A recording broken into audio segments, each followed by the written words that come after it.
Você já imaginou como é que seria atualmente um terremoto 8.1 na escala Richter afetar o Japão e as consequências que seriam desencadeadas? Kanojo wo Mamoru é um mangá exatamente sobre isso, que vai abordar sobre essa questão do Japão atualmente ter tido um terrível terremoto e as consequências que foram desencadeadas por conta desse terremoto. O que poderia acontecer? Atualmente, tão desenvolvido, as pessoas sem ao menos pensar que poderia acontecer isso e acontecer, qual é a reação delas, o que elas precisam fazer e o que elas podem fazer em relação a isso.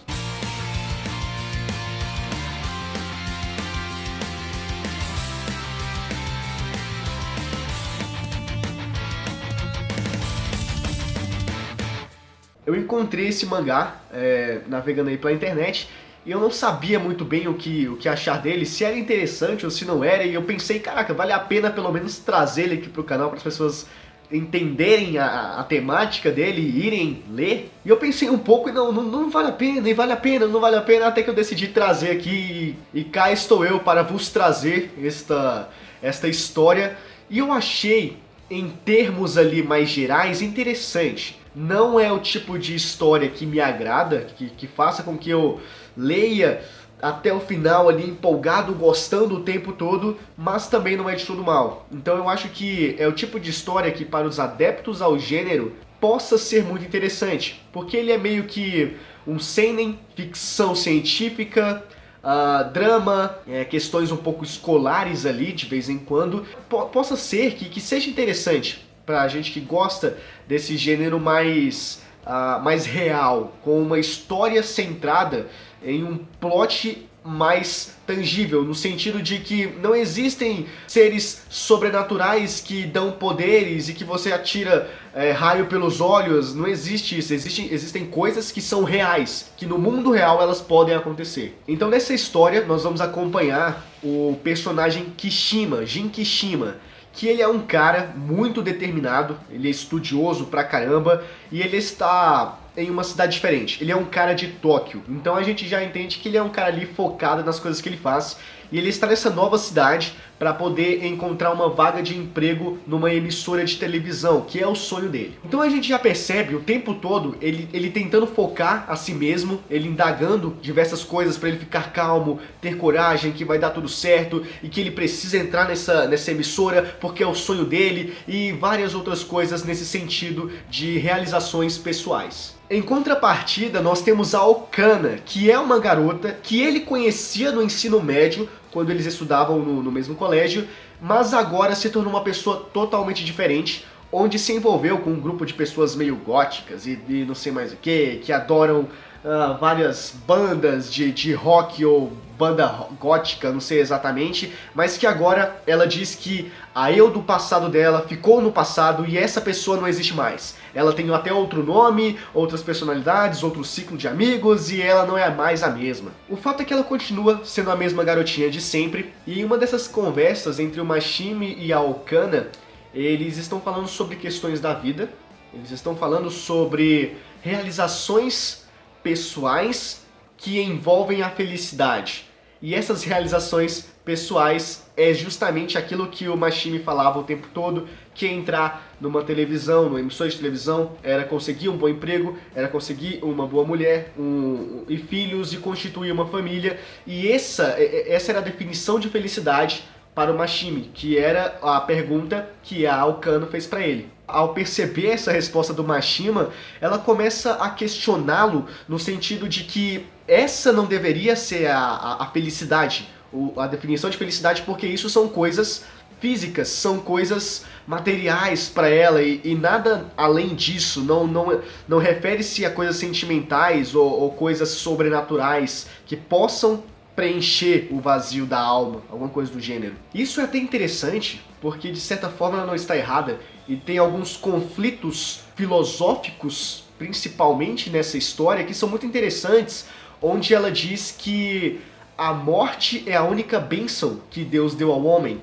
porque todas as pessoas, enquanto vivas, são diferentes. A morte é a única coisa que une todas as pessoas, porque mesmo em todas as divergências, a morte é a única coisa que todas as pessoas têm de certo na vida. E isso parece até, caraca, isso faz todo sentido. Mas claro que ela fala isso numa sensação mais aturdida e totalmente distante de uma coisa mais sensata, porque a posição dela naquele momento era meio controversa, mas não deixa de ser um fato, não deixa de ser uma coisa importante a ser cogitada, a ser pensada, porque faz certo sentido. Mais pra frente, nós somos levados a destrinchar o personagem da Okano, que é quando nós entendemos que ela sofria bullying no ensino médio, ali quando eles estudavam juntos, e ela era uma pessoa extremamente complexada, porque as pessoas maltratavam ela, as pessoas falavam mal dela, brincavam, judiavam com ela, e ela cresceu com essa realidade, até que chegamos a esse ponto da Okano que nós conhecemos, onde existem vários complexos. E possivelmente ela possa ser uma personagem muito existencialista por conta desses traumas passados e que tecnicamente ainda vem ocorrendo no presente dela. Ela consegue perceber que as coisas não mudaram. O Mashima, ao perceber isso, ao ver que ela sofria bullying, ele entende que naquele passado ele também ria dela. Ele não fazia, ele não era melhor do que ninguém, mas ele era o pior.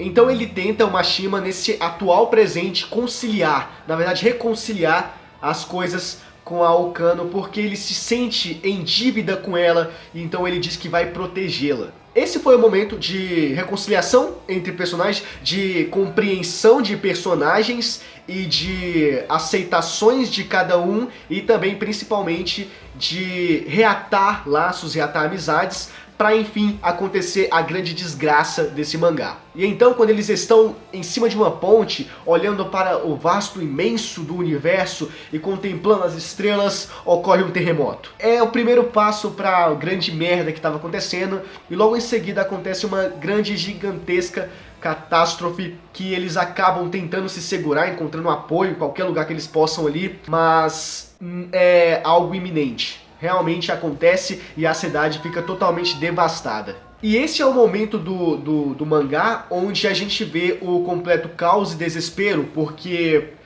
existiu o estado de liquefação no solo, que é quando o solo, que é algo sólido, ele passa a se tornar algo meio líquido, algo meio pastoso, que é quando as águas que estão no subsolo, elas emergem para cima e acabam fazendo com que tudo fique meio líquido.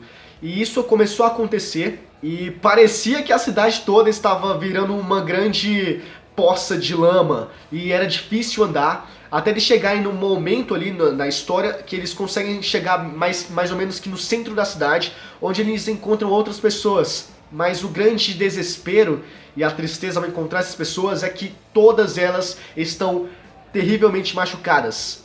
É um estado meio bárbaro do que estava acontecendo, e várias pessoas gritando, pedindo socorro, pedindo ajuda em vários cantos ali da cidade, e outras pessoas morrendo, a metade do corpo foi dilacerada, outras pessoas perderam o braço, e tem muita gente pedindo socorro, e o Mashima ele tenta ajudar, ele tenta se esforçar em relação a isso, mas a distopia foi plantada no Japão, e o terremoto tende a cada vez mais destruir as cidades. Bom, e essa é a história de Kanojo Momamuro. E aí, o que vocês acharam? Valeu a pena eu trazer aqui pra vocês? É até interessante, tem alguns pontos ali bacanas, tem alguns momentos ali interessantes que dá pra aprender um pouquinho, eles trazem alguma coisa didática, é interessante isso, mas no geral o plot ele tá centrado nisso, não se resume a isso, acredito eu, mas no geral ele segue essa abordagem aí, e como eu disse, pode ser um gênero pra quem é adepto gostar. Não curti muito, mas essa é a história e eu acho que talvez, se você curte um pouco dessa pegada, vale a pena você acompanhar. Muito obrigado por você ter chegado até aqui. Se você chegou, deixa o seu like, é muito importante. Se inscreva no canal, ative o sininho das notificações. Na descrição tem o link para o nosso perfil no Instagram. Conto muito com o vosso apoio. A gente se vê no próximo vídeo. É nóis, valeu, falou e tchau. Dá like!